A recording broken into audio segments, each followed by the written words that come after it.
மொழியும் இந்த தாய்மொழியும் இன்று வசப்படவில்லையடி.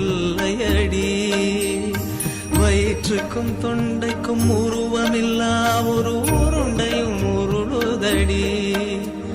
காத்திருந்தால் எதிர்பார்த்திருந்தால் ஒரு நிமிஷமும் வருஷமடி.